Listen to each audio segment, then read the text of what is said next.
These are the Golden Fox work boots, 6-inch mock toe.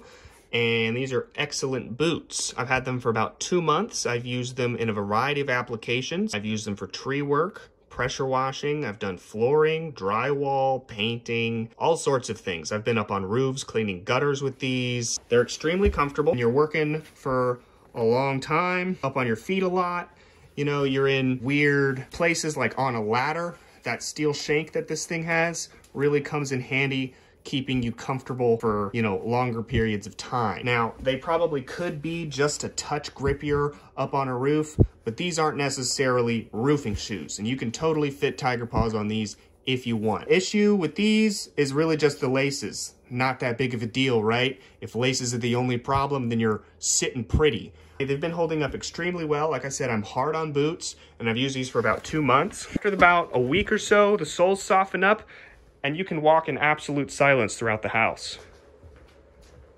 Isn't that phenomenal? So that way when you're doing HVAC or something like that, and then you need to walk into the customer's house and you don't want to be sounding like an elephant on those hardwood floors, disturbing the entire house, these shoes are perfect. Also, you know, if you pick up mud on the outside, you need to knock them off.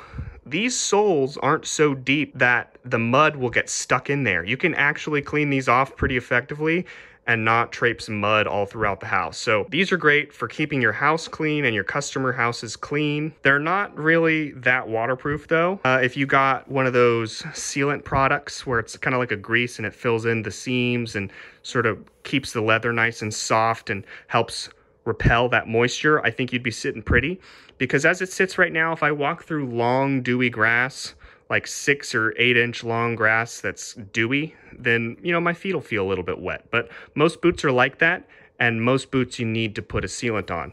So I think all around, phenomenal boot if you're doing any sort of construction work, maybe drywall, framing, HVAC, plumbing, gutter cleaning even, whatever sort of construction job. I think these will suit your needs perfectly. That steel shank and the comfort are 2 huge things that I would consider. They are not steel-toed, and honestly, I think that's nice. It keeps the shoes a little bit lighter, and the idea of having steel that gets crushed and keeps my toes clamped sounds horrifying. So I don't really want steel toes in a work boot. Other than the laces kind of wearing out, these things have been holding up extremely well compared to some other boots that I've had. You know, I've even had to throw away boots about the 2 or 3 month mark just because they started getting holes already. So these are working great.